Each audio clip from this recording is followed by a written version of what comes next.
Welcome to the NOCLIP Awards. I'm your host, Chad Rutterman. I'm co-host Andy Kinnick. I am here, JJ Artemis. I wish I had a beard, but He's the actual host. I didn't know what to say. I guess. Well, I said co-host. yeah. I think last year you said that you were the best supporting actor. Andy or the Kinnick co-star. Co-star. Yeah. But this is the NOCLIP Awards 2024. Where we count down. Well, we don't really count shit down, but we do answer questions about what games fit the best into our dumb categories. And we've created in this fashion the greatest awards show of all time. yeah, right. No down counting involved. No, yeah. Honestly, counting down, overrated. Yep. Overrated. Don't do it even once. Yep. But yeah, so if you have not listened to the NOCLIP Awards before, first of all, you're fucking up because they're probably the best episodes that we do. Jump on it. But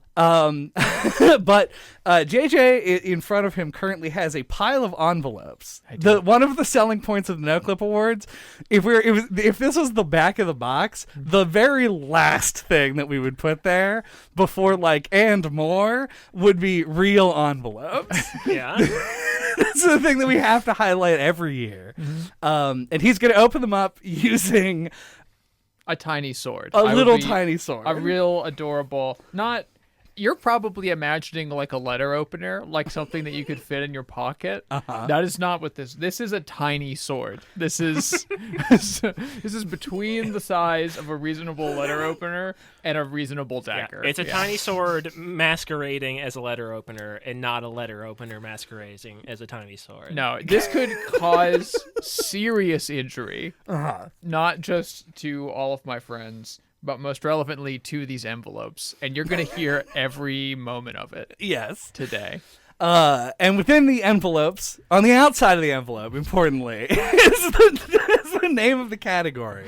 And then on the inside are the choices of only the games that we've done episodes on this year, the only games that matter, that Andy and I have chosen. And then we will argue for our candidate, and then JJ will make the ultimate decision of who lives and who dies. Indeed. Their solemn mission is to convince me of the validity of their arguments, with me, in most cases, not understanding the games or the episodes or any relevant context.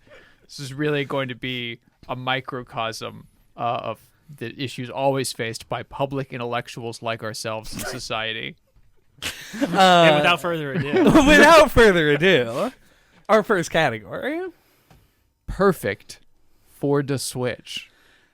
A classic. A good vintage. Dun, dun.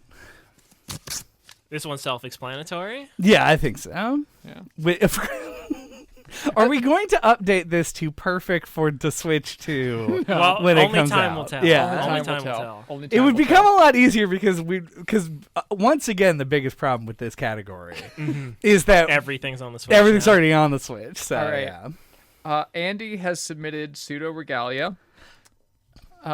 And Chad has submitted Perfect for Switch and then crossed it out and then wrote Quadrilateral Cowboy. Why did I feel like I have to explain all of my decisions before the podcast. Yes. I wrote those down because I just wrote it on a big sheet of paper. Okay. And I crossed them out because you already have the category name, and I didn't want you to read the category again whenever you read my paper. Well, that really backfired, huh? It really did. Yeah.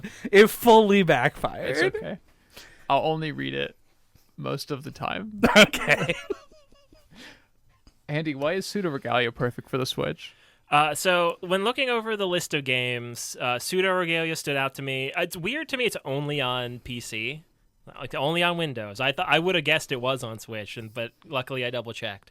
So it's a 3D platformer, and maybe that's my biases, but I like to play those on Nintendo platforms personally. And also, I feel like it's got that kind of modern game design where there aren't save points, there aren't clear stopping points. So I feel like it's the perfect kind of game to play when you're on a commute or you're waiting for something to boil or whatever, because you don't have to like wait for a specific, like in the kitchen, when you're waiting for the populace to Yeah, boil. About your lies, because Pseudo Regalia does have save points. Does it? Indeed, it does. Oh, it does have save points. I didn't remember either. Yeah, You could have they're pulled like the wool little over my crystals, eyes. You Yeah. can't lie to me about Pseudo Regalia. My favorite game that I played in the last 5 years. But it is a game where you can just suspend it at any time and it doesn't matter. Correct. So that's what I meant by the modern game design thing. So then I think that lends itself to being able to like play it on the bus where you're like, you have to stop. You don't have to look for a save point before you shut it off. You can just suspend it. That was my reasoning. It feels like the kind of genre that's good on the go, and I think the format of it like is enjoyable in those smaller play sessions. Are you worried about the classic tactile analog stick controls while holding the Switch? Like, is that going to be an issue for you to have to physically hold the console while performing pinpoint inputs? For me, no. I might be an outlier on this, but like I know between the three of us, like I remember one time I said, like I don't like feel a difference playing like Splatoon like in handheld mode versus with a controller. Terrifying. And I know neither of you agreed with that. So like, yeah, I think for me it wouldn't be an issue at all. I don't know about for other people. Is it because you have the most powerful hands of anyone on the podcast? Maybe. Perhaps. I Yeah, do. no, that's I it. do work out my hands on a daily basis. Chad? Really the full amount of thought that I put into going with Quadrilateral Cowboy is it is mission based, which we've talked about before being like kind of a boon for it, like the actual portable aspect of the Switch, but also something that we don't talk about often. The game is kind of old, and also the specs are really low, and so the Switch would have no problems running it, which it is now a 7-year-old console, so got to have that as a consideration. Unlike Pseudo Regalia, on the cutting edge of modern graphical fidelity. I mean, my computer could barely run it, let me tell you. I did bring it up without... That wasn't an offensive strike, because it would have run into that exact problem that you just brought up. Yeah. That Pseudo Regalia also definitely meets that criteria. Indeed. Let this be a learning moment to you. Yeah. So I immediately give the point to Andy without further discussion. Yeah, that's good. He had more than 1 point for it. Yeah. Good work. The next category, Friends of the Pod Award. New category. Woo! Yes, this one is like best game we talked about for Fanbruary. Yeah. Our favorite Fanbruary submission, which is an important thing to bring up now, early in the podcast, because if you haven't submitted a game for Fanbruary, you gotta get on that. If I submit 3 or 4, you know? Gotta get on that. Chad's Fanbruary submission winner victory game. Wet.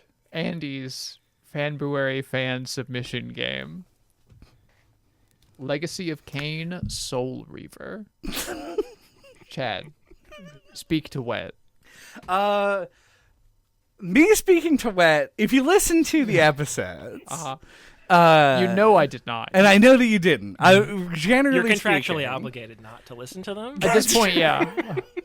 I almost listened to the Pseudo Regalia episode, and it felt wrong. I had to know in person with you now. That's fair.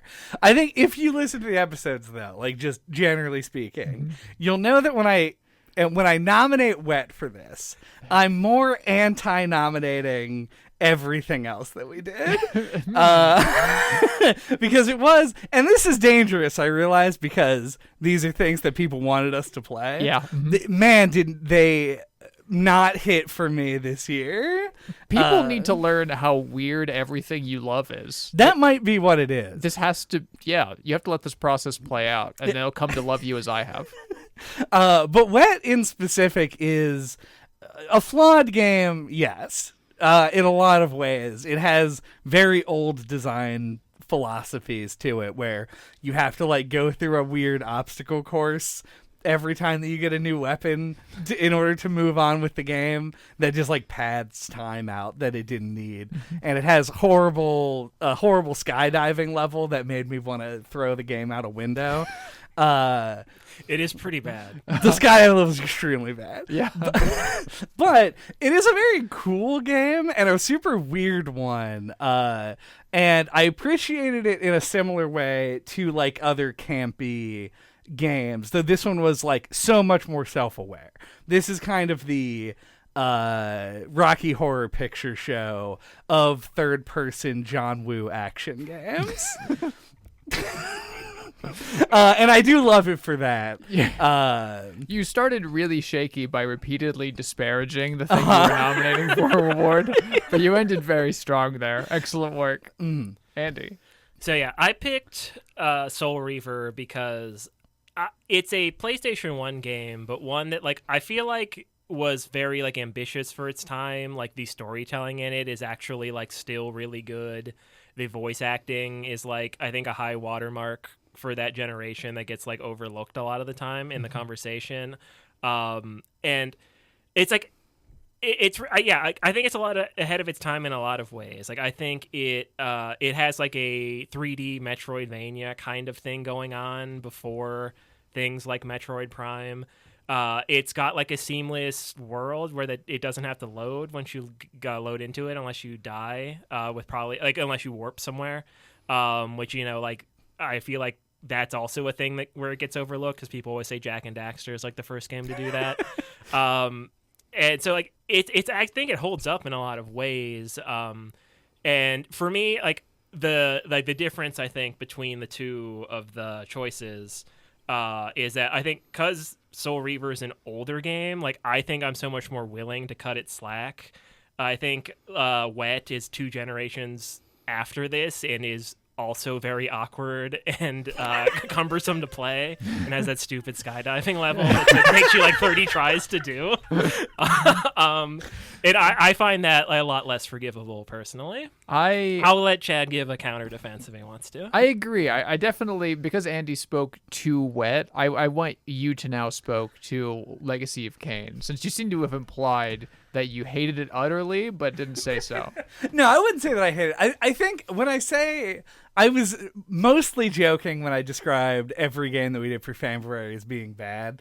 There were a lot of games that were not for me, and the problem for me with Legacy of Kain is that it felt too much like a PS1 game, where it was just very much like a block pushing puzzles every 5 minutes.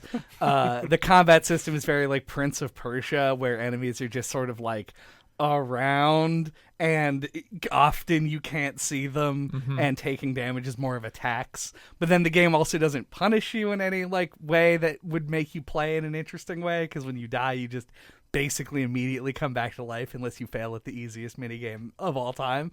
So I don't know, the whole game just kind of like, and this entirely is speaking as somebody who just like doesn't, the longer it's been since a game came out, the more that game can go fuck off as far as very often that is the case, and I do feel badly about it. Wow. But yeah, it is like, it was old in a way that I was completely incapable of enjoying.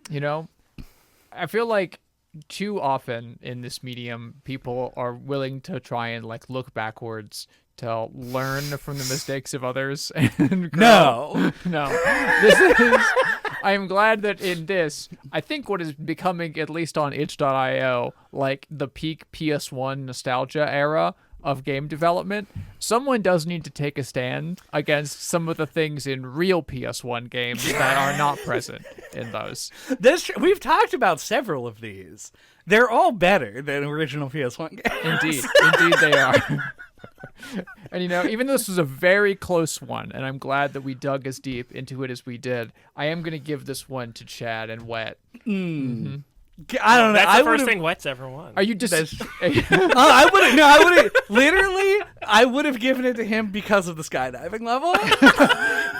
Yeah. Would you like to submit a complaint? No, I'll take the point. It's fine. But Yeah. Honestly, I was saved by the fact that you didn't play that skydiving level. Probably. Yeah. I also think it's funny because I feel like JJ would actually like Soul Reaver and hate Wet. That's probably true. That's also probably true. Yeah, but this isn't about the No, games. it's not. Yeah. That's the No, I thing think people that's a get fair, wrong. That's a fair victory. Everyone thinks the NOCLIP Awards is about the games, but no, it is about pleasing me only. Yeah. That's the real. It's not about the games; it's about the gamers. That's what's really important. Yeah. You morph into Jeff Keighley in front of me. Also, Oh, wait. are you stealing the point? No. That's what I thought. I mean, he can steal the point, like I said. I'm fine with that. Nothing but you guys just assaulting my authority in the outset. Whatever. All right. Are we allowed to steal points? No. Hold on, can we go over the rules really fast? If we do it Also, without no. If you look away, like stealing a base in baseball, like could he take a point? Yeah, is it like spoons where you try to steal? Okay, the game is not about stealing, but you know what? Sure, if you can slip one by me, that counts. I appreciate your honesty. Thank you. Yeah, just you have to reveal it at the end in dramatic fashion. Yeah. That's the more of the rule. I appreciate your honesty and appreciating my dishonesty. The third category is coolest ancient artifact. This is one that we debated bringing back 2 years in a row, and, Yep. and it won out both times. It deserves its place. On the path unwinding. The nominees are Legacy of Kain, Soul Reaver, Is it the Soul Reaver? It is the Soul Reaver. Yep. and Atlantis from Eco the Dolphin. Semantic question. Uh-huh. Does an entire continent count as an artifact? Is it a continent? It's a city. Is it? I'm pretty sure Atlantis is supposed to be an entire continent. In Echo the Dolphin, Atlantis is like 3 Well, buildings. either way, does a city count as Yeah, an artifact? I say yes, a city can count as an artifact, especially if it was designed for some kind of nefarious wizard purpose. But we'll have to see about that. And speak to the Soul Reaver, which I know nothing about, even though I have seen Kane's low poly face many times in my life. So yeah, I think one of the cool things about Legacy or about the Soul Reaver is that it first appears in Blood Omen, Legacy of Kain. I think it's cool, and it's like his ultimate weapon in that game. And I think it's cool that it then shows up in this like several years later different genre sequel where like Kain is the bad guy and he attacks you with the Soul Reaver and it gets like bound to your soul.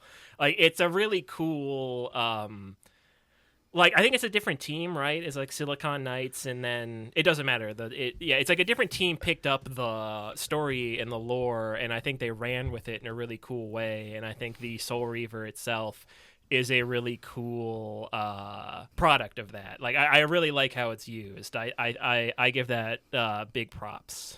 Cross genre, I agree, very interesting. Tell me about Atlantis and Eco the Dolphin. Is it in fact like a giant like secret wizard city that How much do you know about Echo the Dolphin? I know there's a dolphin in it and I know you kind of like go around in it. Okay, good. That's all you need to know. That's all you need to know. So the important thing to know about Echo the Dolphin, if you don't know about Echo the Dolphin, Yeah. this is a spoiler. Anybody who hasn't played Echo the Dolphin, Yeah, I'm not going to play Echo the Dolphin. Okay. Chad. It is like a almost 30-year-old game. yeah, it's quite old at this point. So the thing that is cool about Echo the Dolphin is, well, there's a lot. Listen to the episode for the full breakdown. Okay. The important thing for this is halfway through Echo the Dolphin, it just becomes a different game plot-wise. You run into a sentient, talking, giant strand of DNA. Hell yeah. That sends you back in time and to Atlantis, which is being overrun by aliens. Okay. And it all culminates in a big boss fight against a giant alien who you blow off their jaw by ramming into it with your dolphin body and then stab their brain until they explode. It's literally the craziest ending to a game that looks like a Lisa Frank Trapper Keeper ever, and it's great when it happens. But Atlantis is funny because it's like the first taste of the weirdness, because before that you just sort of go around in the ocean and there's like starfish and that's like the weirdest thing you're gonna see. Okay. But then suddenly it takes this whole big turn, and Atlantis is really the turning point for that. And so that's why I put Atlantis. Okay, all right. This is, I want to call it out for the audience. Yeah. This is a learn about rhetoric moment for all of us, all right? Because Chad is a good public speaker that can convincingly express emotions and make you feel it. But I need you to turn on your front brain and realize that Chad never even described Atlantis as an artifact. Yeah, Atlantis in Echo the Dolphin is 3 buildings in the background. It's not actually, it's barely in the game at all. Is it under the water? It is. Jack, Yeah. did you even play the Atlantis level? Yeah. I think I played a little bit of it.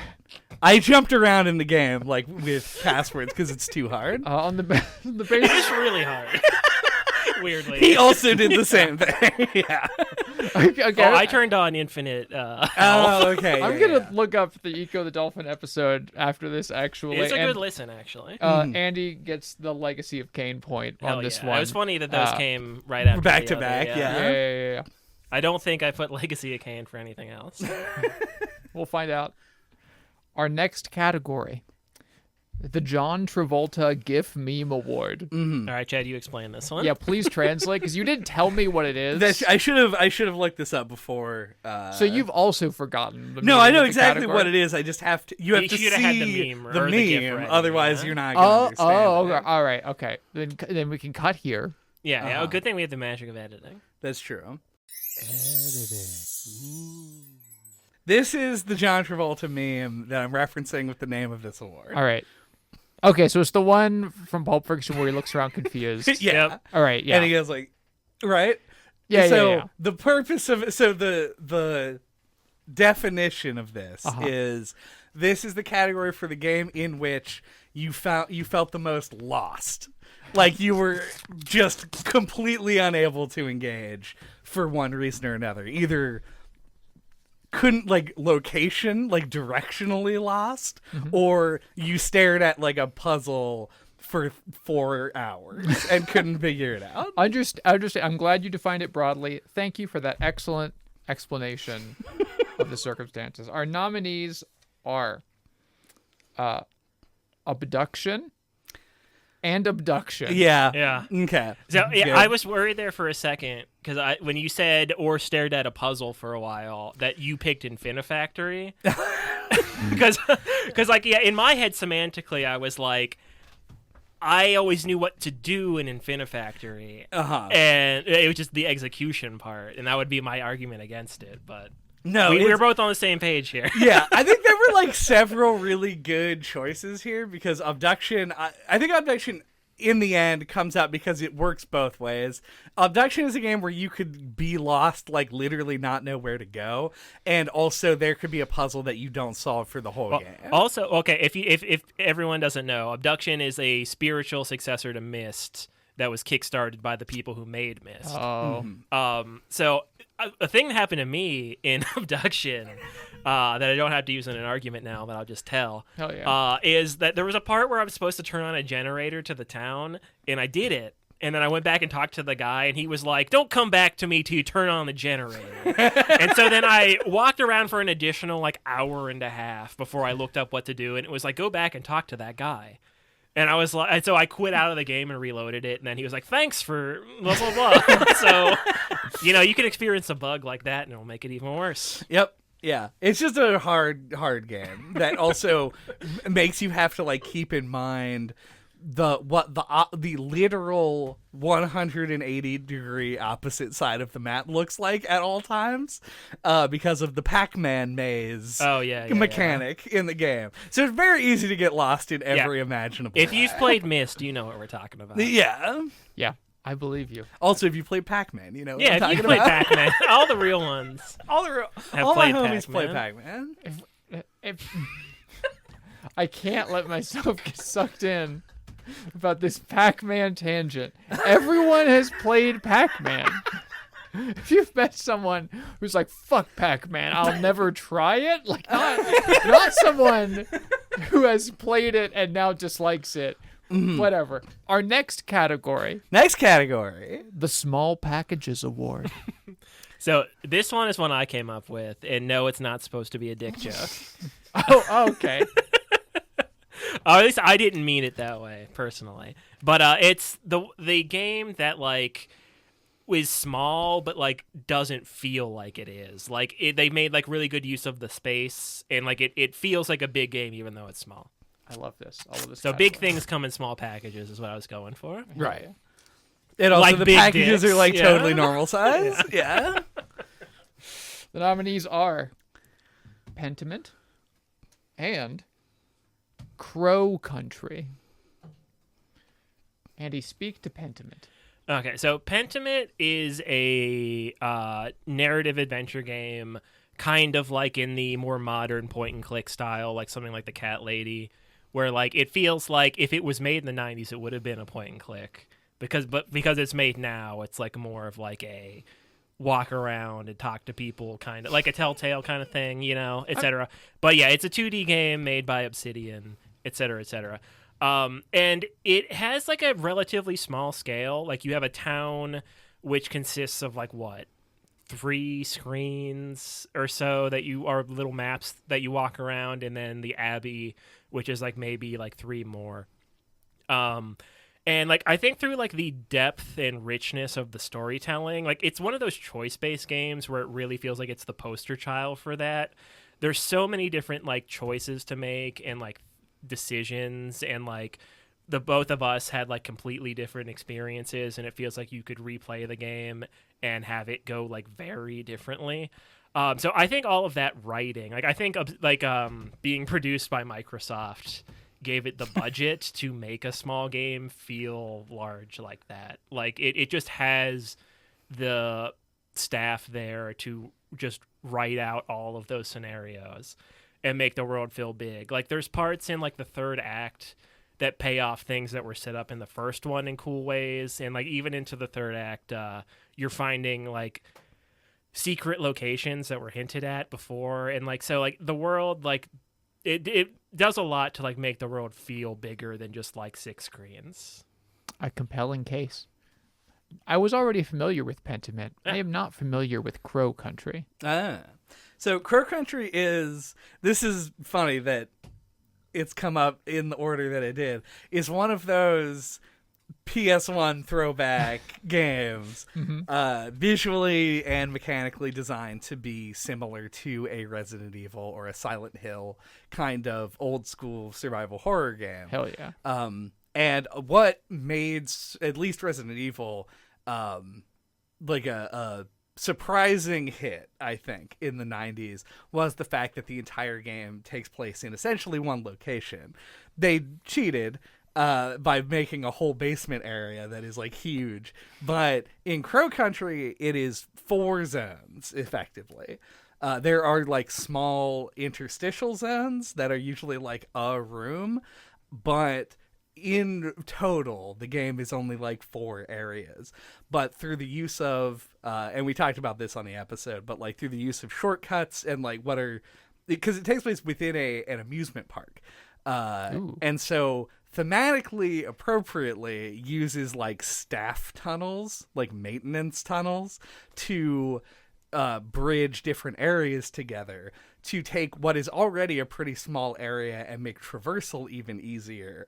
So you, conversely, by making the traversal time even less and the map feel smaller, it makes the entire map feel more sort of grand in that way, because you're like, oh, there's all of these little secrets that I can find that let me get to different areas faster and make exploration like a whole thing. So yeah, I just think that Crow Country, and it's also, I think there are a lot of good choices, I think, for this that we did this year.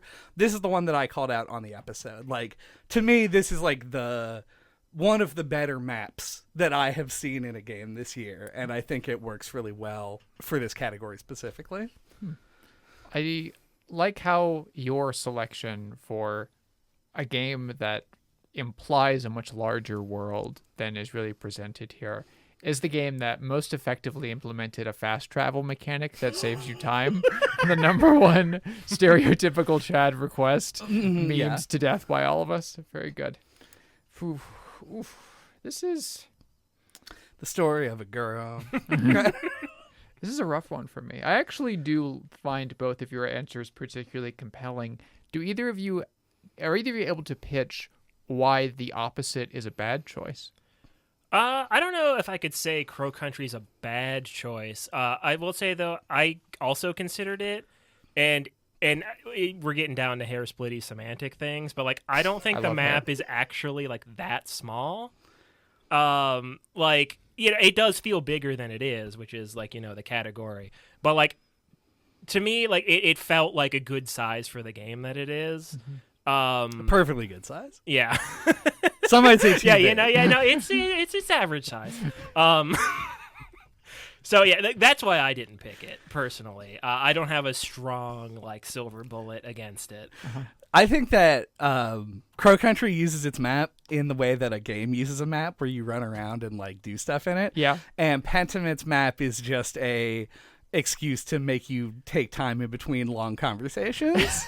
I think Pentimint is actually a huge game, but it's just the play space is all of the million conversations you will have. I feel like that's weaponizing semantics against me in the opposite way. I was trying to be charitable. That's correct. It is doing And that. it has succeeded. Fuck that. That's such a bad argument. It is a small game. I mean, the area is small. There are 3 screens.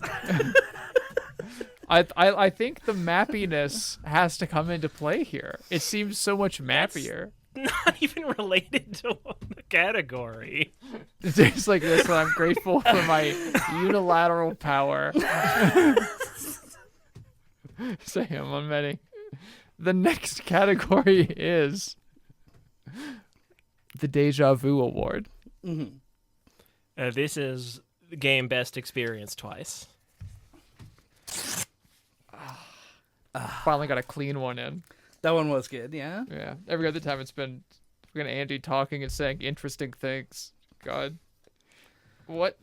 Oh, okay. You crossed out. I had a different answer. A last minute change. It wasn't last minute. I just fucked up. All right. Our nominees are Who's Lilia? Is it Lilia? Lila. All right. And Lunacard? Lunacid. Off to a good start with the pronunciations on this one. Who's Lilia in Lunacard? Insulting my pronunciation, not a good way to convince me. No, that's true. I mean, I can honestly be taken down a peg at this point, so it's fine. Here, in fact, you may begin. Okay. To see where you'd like to place your initial peg on the battlefield game that is this podcast. I will start this off on a weak foot here, because I feel like some amount of clarification is necessary here. Who's Lila is a game that it is difficult to define what constitutes playing it once, because it has a lot of different endings in it. Also, it has a few like actual endings with credits. And my argument is essentially that this is the game we play. We played several games this year that I think this is true of, but this is the game that I most think is a game that you play to see the credits, and then after you've seen the credits, you go back and play around with stuff that you haven't done. And the reason that I put this out of the 2 collect the endings games that we've done recently is because I think that some of the elements of this game are so weird and are easy to miss that if you don't find them when you first play through the game and get to a stopping point, that I would be angry at you if you didn't go back and check out, because I'd be like, I can't express how much I liked this game if you didn't have 4 windows open on your PC at the same time and were like cross-referencing Wikipedia pages with emails on a computer in the game. That is a compelling case. What's Lunacid, Andy? So Lunacid is a first-person dungeon crawler that harkens back to Shadow Tower Abyss and Kingsfield, and is also like very. You should play it. I recommend it to you highly. Okay. But yeah, it's also like it's because it's made in the past couple of years. It's also very Dark Souls inspired. And it has a ton of weird spells and weapons. It stuff that like I know I didn't find like after I beat the game. I was like watching some reviews and looking up stuff about it. And I know I saw footage of areas I hadn't been to and people using spells that I didn't find. You know, like there's a spell where you can just like make a bridge out of nothing in the air. And I was like, I didn't find the bridge spell. It's one of those games that really feels mysterious and open-ended. It's like one of those like kind of old school in its like design philosophy where like it doesn't hold your hand and there's just like a lot of secrets. So it's been one that like I've lamented that I'm an adult and don't have the free time to replay it while we do this podcast because I really want to play it again. So it gets my pick, I think, hands down. Well, I definitely sympathize with that impulse to like see a game full of secrets that you did not find and feel compelled to understand it more. As I have grown crusty and aged, like I've more taken on the opinion that those differences in your playthroughs are part of the thing that is valuable about having the experience. Like I, in so many elements of my life, try and resist that completionist impulse. So while this game sounds awesome and a spell that creates a bridge is more up my alley than I think you will ever know. Chad's reaction. Yeah, it's just that's a specific statement. That's a strong statement. Yeah. It is. I am not feeling that is a good case for why it should and must be replayed in the same way that a multi-ending, multi-credit game. See, to argue against that, I feel like Find the Endings games are terrible games to play again because when you play Find the Endings games a second time, you're mostly just going to be repeating content to get to the one spot you can do a different thing. And I feel like what Chad's describing is just continuing to play the game and not actually playing it a second time. Ooh. I don't disagree with him on this. It's hard to like playing Who's Lila over again would be 98% what you've already done. Well, not 98. 75% stuff you've already done and 25% new things. And you could have just done those 25% new things on your original file. Yeah, it really comes down to how you define it, because if you define beating the game, like playing it once as getting all of the tarot cards and seeing the true ending of the game, then playing the game a second time would be literally nothing new. But there are distinct endings in the game that I think signal sort of the actual endings, but you could play it and disagree with me. Like, it is really a semantic thing as to what counts as having played Who's Lila. I truly adore having arbitrary semantic power. I thank you for giving me this in this moment and for kind of opening yourself just 1 inch enough for me to immediately give this point to Andy Kennick for Lunacid. I will say also, of the games that we played, Lunacid I did play not twice, but like once and a half. Like, I beat the game and then I started a new game as a vampire and was like, I'm just gonna keep playing. Oh, there's vampires in this game? There's you would like it a lot. Okay, all right. You can send it to me. But we're not here to talk about good games that I'm going to play. Send it to me. I could. We're here to talk about the next category, the Teased Brain Award. So it's essentially best puzzle. Yes. There's a slight narrowing of the category from last year. Not best puzzle game. Best puzzle. Yeah. Specifically. Love that. And I am 100% sure that we will not put the same thing. It would be wild if we did. Ooh.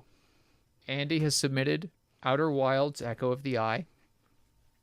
And Chad has submitted Cypher in Crypt Master. Oh, okay, Crypt Master. Okay. Yeah, it's a Crypt Master yeah, game. Gotcha. Chad, will you speak to this Cypher? I can. So this one, Crypt Master is a game that we specifically derided the puzzles in, which is why it's very important that we've narrowed the category. Because the puzzles in Crypt Master are 90% riddles, just riddles, and they're ones that you have heard before. Oh no! They're not like unique riddles to the world of the game. I don't know that many riddles, Chad. I know that you know a lot of riddles. But Okay, maybe if There you're was you might have heard before. yeah, but real they're, life. they're known existing riddles. They are not riddles that were developed for the game, right? So that is like don't shake your head. Obviously, you know what I mean. I know what you are intending to mean. I'm just trying to imagine the world where like you go to the store and a riddle enters your life unbidden. I think I said that it was tabletop role playing games is where I've experienced the most riddles in my life. I have not foisted many You've riddles. not forced many riddles. I think no. most riddles are bad, but I will not get into a tangent about OSR design. I will instead force you to describe what was about this riddle that was good. Well, it wasn't a riddle. And honestly, it's Great. possible that it just standing out in a field of riddles is what made me like it so much. But it was, of all of the puzzles that we did, and like we played fucking Lorelei and the Laser Eyes, which is just 1,000 puzzles in a row. Yep. The cipher in Crypt Master was the one that I found most fun. It was like all it is a piece of text, a paragraph of text in a different language, and there are like a couple of signs out in the world that have this language and a translation on it, and it's just a 1-for-1 alphabetical cipher. But because you have to go explore, and then you have to use the old noodle to sit and look at a sheet of notebook paper where I've written down the blanks and like where I know what the things are and figure out the riddle. I mean the cipher. That just made it a good time for me. I don't feel like so strongly, I guess, but it was like a moment of like real like relief from not having to do riddles in that game, that it really was a balm that I needed, and I look back very fondly on it. I understand how badly one can need to not solve a riddle. Andy?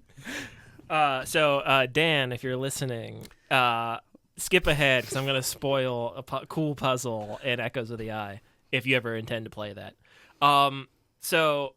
The specific puzzle for me that I picked is when you're riding the raft through the loading zone and you have to jump off of it into like the weird underworld matrix.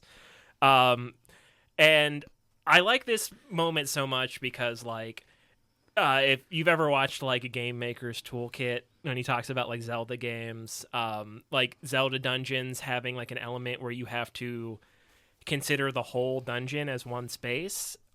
I'm a really big fan of that type of puzzle design, and I think this puzzle requires you to like understand what that other world is. I kind of like put all the pieces together. Like I know like you find a reel, which is how like you find out information in the game that just shows you like a little guy on a raft falling off when he goes between the zones.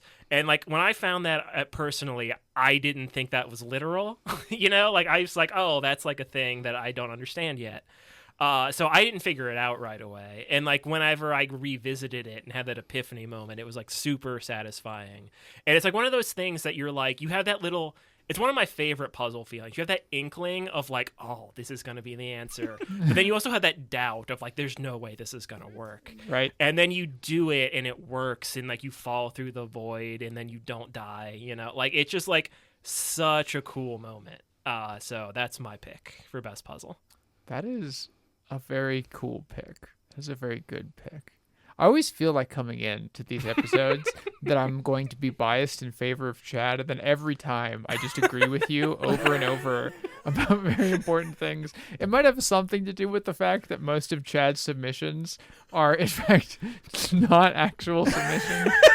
Instead, disparaging other things and memories that have just crawled in to some deep part of you. But yeah, that's going to be rough. I do want to really commiserate with you about a hatred of riddles at a later date, though.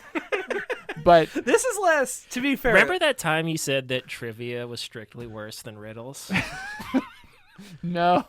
Okay. I stand by that. I hate trivia more than riddles. That's fair. Anyway, I just wanted to bring that up. Man, yeah, don't play Critmaster. I can tell you that much. And that's I don't hate riddles. Critmaster made me hate riddles. Like, that's how many riddles there are. Oh. And it's otherwise such a cool game. Good thing it's not getting an award then.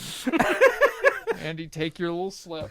This is like when we did best soundtrack, and one of the games we played was fucking Kingdom Hearts. Oh, yeah. Kind of not fair in When that regard. you walk away. What's the next category? The next category. Smashiest balls. Oh, Classic. boy. Oh, This one you really can't explain. Yeah, what will it mean this year?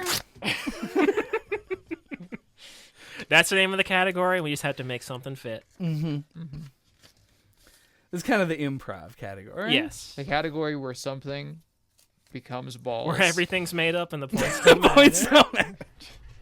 Except the points really matter. We're 10 years away from that being like literally like boomer humor. Like Oh, literally yeah. Yep. Between no one knowing about it and it's just us talking about like Reba McEntire or whatever. Dude, time keeps marching on. Fuck time.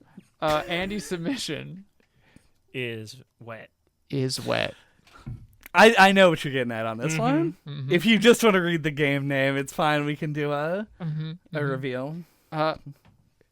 Chad's category is Splatoon 3's side order DLC. Who's up first? I think Andy's up first. Okay. So I picked wet because in wet you play as a like femme fatale kind of female protagonist. Or phallic woman, I guess, because she's wielding a weapon. Anyway. I think it's a little bit of both. Yeah. Feminist theory, film terms aside, you play that type of female protagonist, and so like the main like mechanics of the game, you like dual wield these pistols as your main weapon, and like you dive through the air and it like puts you into bullet time. Yep. And specifically, if you shoot at guys' balls, you get extra points, and it's just like ball breaker like comes up on the screen. That is a powerful submission. So yeah, imagine diving through the air, shooting a guy in the balls, and then just having like a big crunchy serif font with like all bunch of cracks in it, being like ball breaker, That you have and then painted. getting a combo multiplier. You do get a combo multiplier. I so rarely imagine getting a combo multiplier. Why didn't you pick this one, Chad? It's so good. It is extremely good. And if I'm not mistaken, I could be, but I think you can use like points, like money that you pick up in the levels to in fact upgrade the ball breaker so that you get like more points. I think that is a thing. Yeah, like you get a longer like combo timer. Yeah, so you can when smash get the it. balls even more. Yeah. Yeah. I don't know. I was just kind of like, it's been a long time since I've made the Smashiest balls like literal testicles, and I kind of wanted to keep it going. But this is definitely like the one, right? Like this It's was a great time to bring it back. Yeah, I mean, this was like on the first Smashiest balls, choosing the Smash ball. Right. This is like the perfect like 1-to-1 thing. See, you're not even gonna describe the balls. Well, you asked why I didn't pick that one. True. So what I did pick was the enemy spawners Yeah. in Splatoon 3 Yeah. side order. And I picked it essentially because they are a smash ball on both sides. And I liked the duality. That's fair. On the inside, they spawn enemies which will come and smash you. Right. also they are balls. Yeah. And if you smash them, they explode and kill the enemies that they poop out.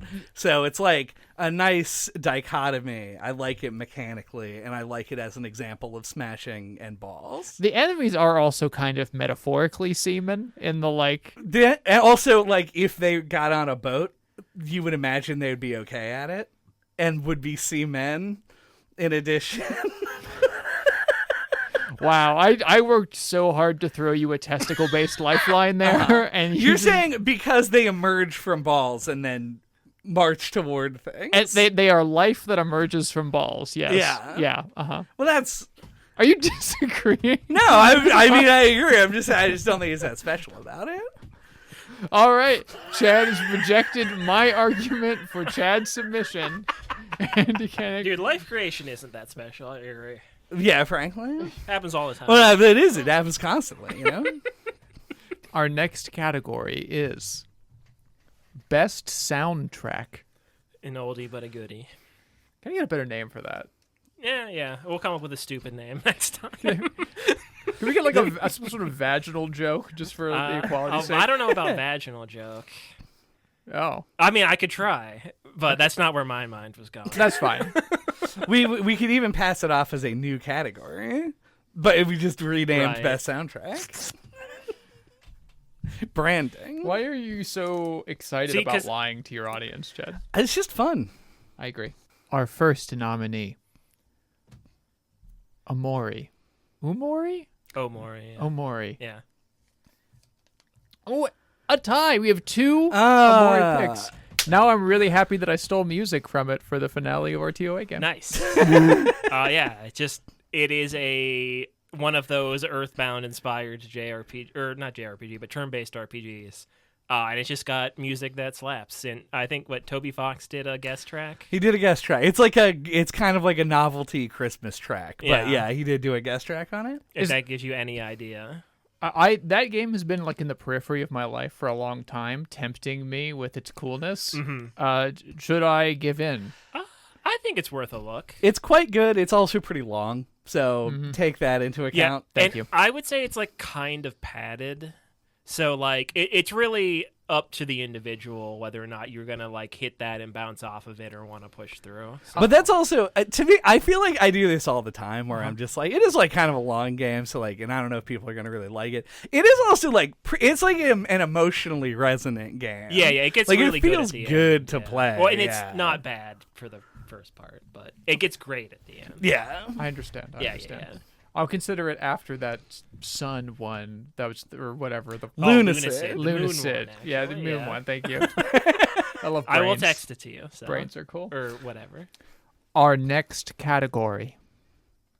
Least likely to be compared to Dark This Souls. one usually comes up earlier than this. Yeah, I did just like literally shuffle them, except for the first and the last two. So This is normally where our most vicious fights take place. this is This the one is, offensive yeah. category. Well, yeah, this is the one where you have to like make your case the strongest. Yeah. Yeah.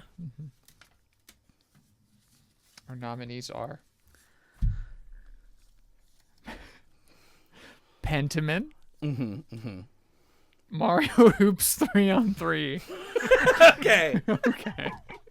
Strong contenders this That's year. a really good It's a good split. selection, yeah. Yes, excellent. Andy, please begin on this like cheese board of goodness. Okay, so I picked Mario Hoops 3-on-3 because sports games feel like about as far away as you could get from like a From Software RPG. It's a basket. It's a 3-on-3 basketball game on the DS. It's on the DS. Yes. Was the And- touchscreen involved in Yes, the the basket? touchscreen is involved, so touch control. Wow. Exclusively. Exclusively. Oh God. Pretty far away from Dark Souls. The soundtrack, I feel like it was made by Square Enix, weirdly. And I feel like the person who did the soundtrack for The World Ends With You did the music for it because the menu music just sounds like a World Ends With You soundtrack. Cool. But yeah, and so there's also like multiplayer you can play with your friends. Very unlike Dark Souls. Well, I walked into own goal. So Fuck me. That's not a good one then. All right, Chad, the combo breaker is opened. Would you like to discuss Pentiment and why it's not Dark Souls? Yeah, I mean, Pentiment, so it's difficult to point to anything in Pentiment that would also be in a Dark Souls game without it being in such a drastically different context that the comparison almost loses all meaning.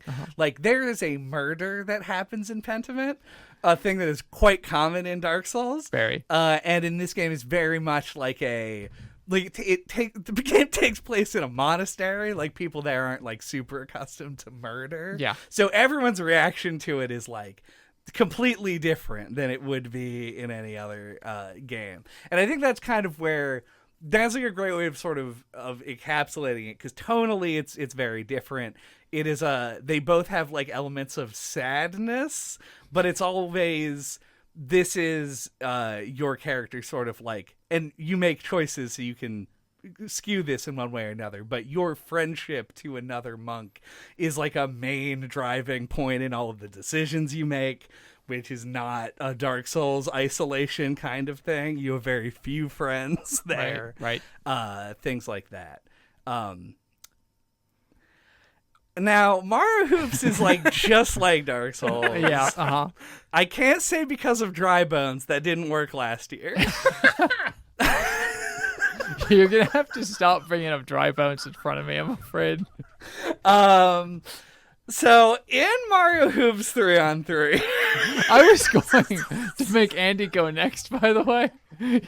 I found it comedically satisfying Fair, yeah. to struggle here. There are stats.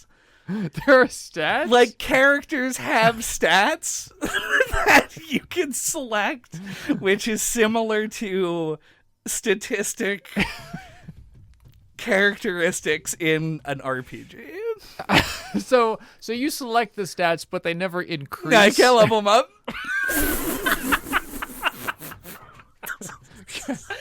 All right. Okay.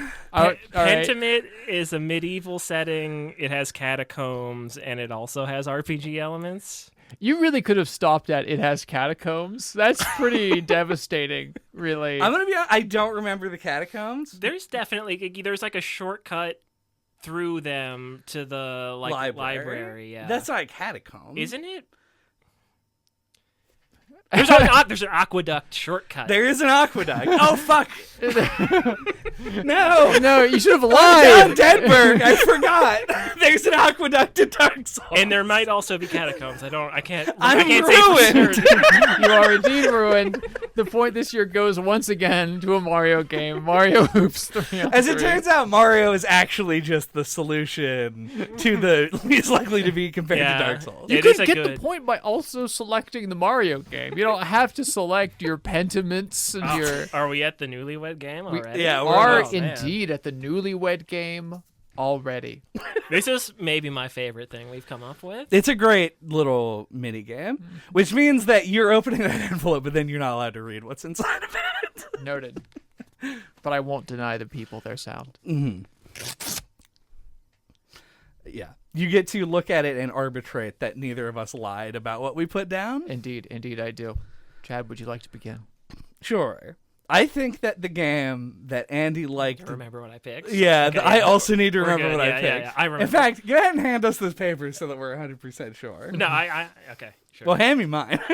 Do you want to look at it first so he knows that we don't? Well, there's no... Well, we can take him back. Yeah. Great. Okay. I'm glad I made this decision. It took a little bit of thought, so I wasn't sure what I went with. I believe that the game that Andy liked the least this year, and it was a close between two, but I'm going with Infinifactory, because I think that in the end, it was a game that you thought had like the barest amount of cool elements, and those were like, it is in 3D. and is a little bit approachable, and then like was like every other thing about it I was not up my alley at all. And importantly, I agreed with a lot of that as well. Like, this is not a bad choice for me either. All right, and then do I say whether you're right or not? You can give yours, and Okay. then we can reveal the end. So my pick for your least favorite, there were a couple of really good picks Yes. this year.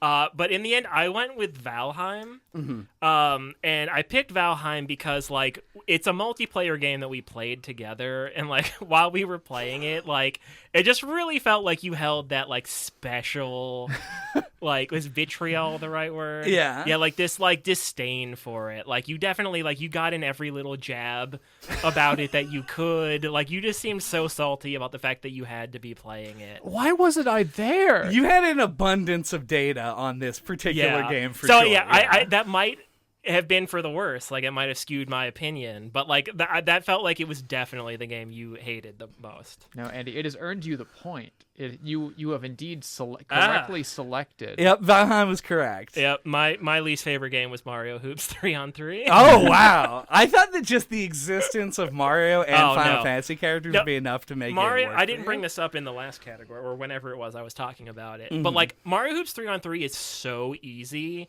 that like it basically felt like I had to just sit there and do nothing for a couple of hours. Like it was like so unengaging and not fun. Like Infinite Factory, I could appreciate things about it. Mario Hoops 3-on-3 was just like a nothing to me. Yeah, it my was. second That choice was a good pick, though, Yeah. and your reasoning definitely demonstrates a knowledge of me as a person.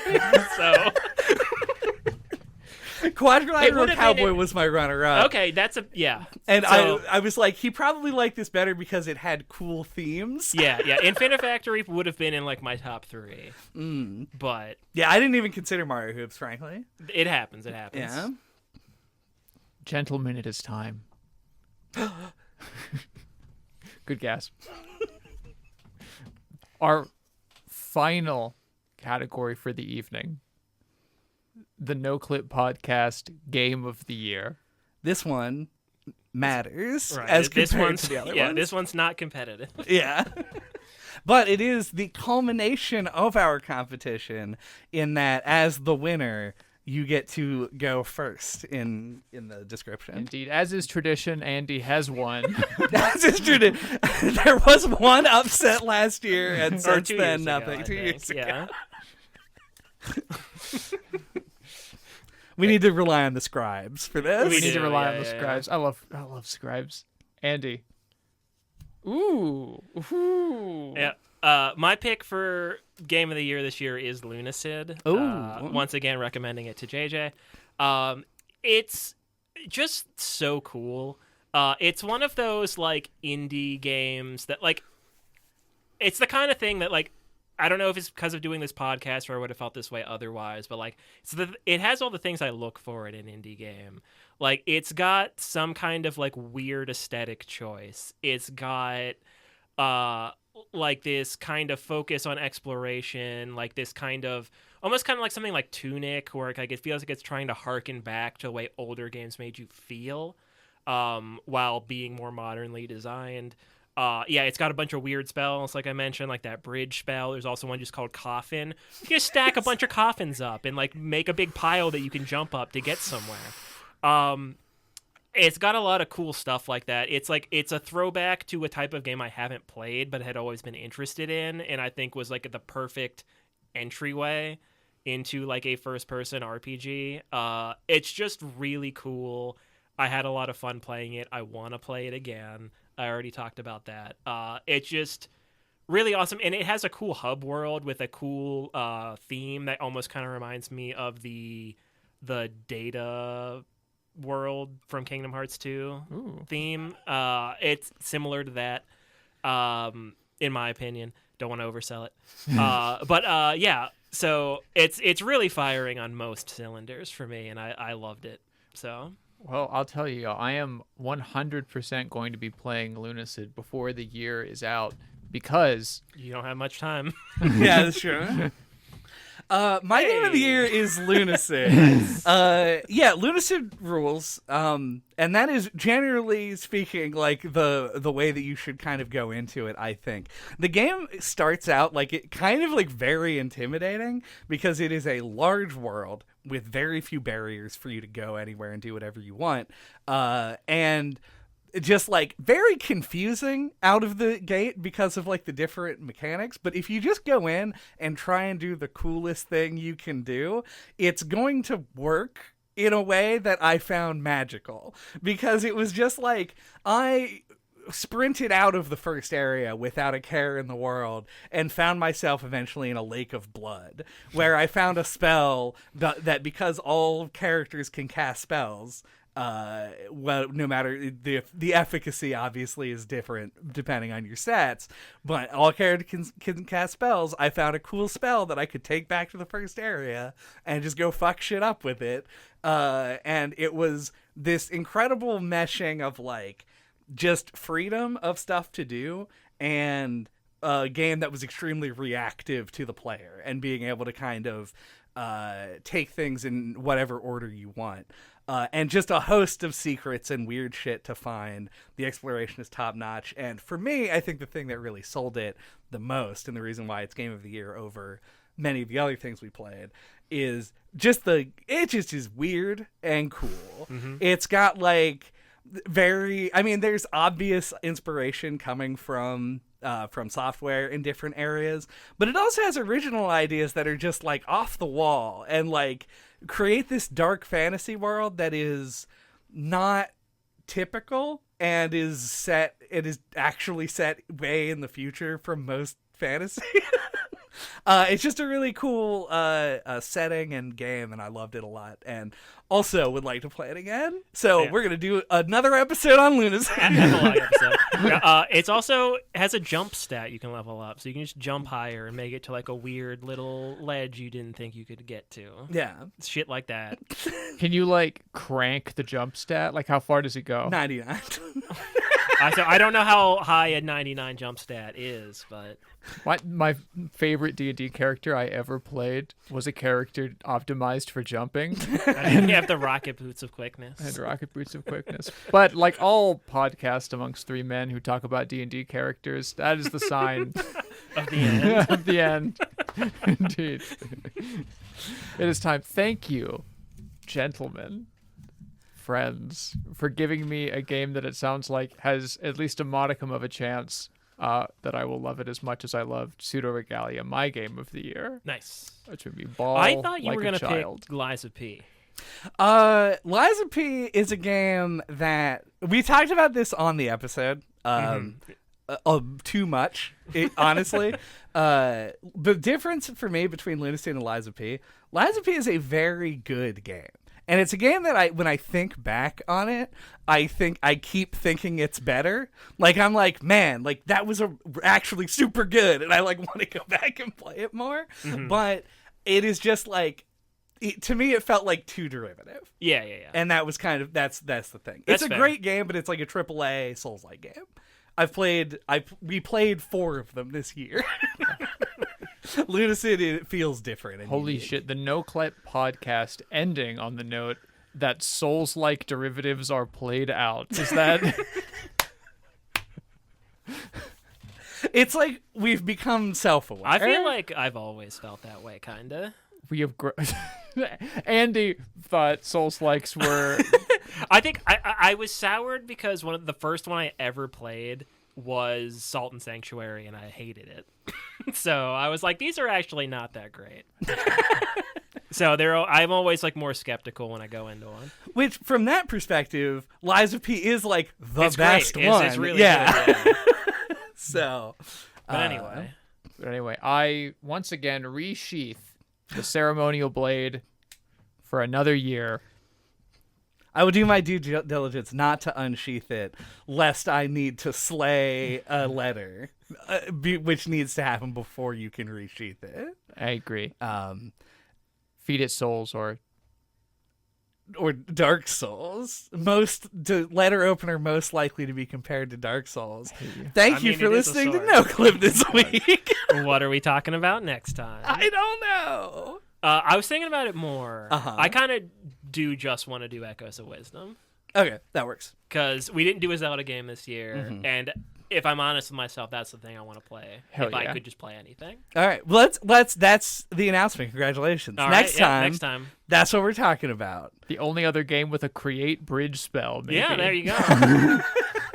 Thematic synergy. Exactly. Perfect. For the Switch. That it is. And until that time, you can get a hold of us. All of our contact information is on our website at noclippodcast.com or on splattershot.pro, where you can find links to our email address, our Twitter account, the Discord server where you can suggest games for us to play for February. And then listen to all previous NoClip Awards, make a list of every game that is one game of the year, and play them all, which is so much more of a commitment than doing it with the Oscars. Your homework is to play every game we played this year. And then fill out your own picks and then listen. Yeah. Which we're a little bit late on that. But Yeah. fine. You've already listened to the whole thing, but go back and do that. Yeah. And let us know if you filled out a bingo card and got a bingo in the comment section.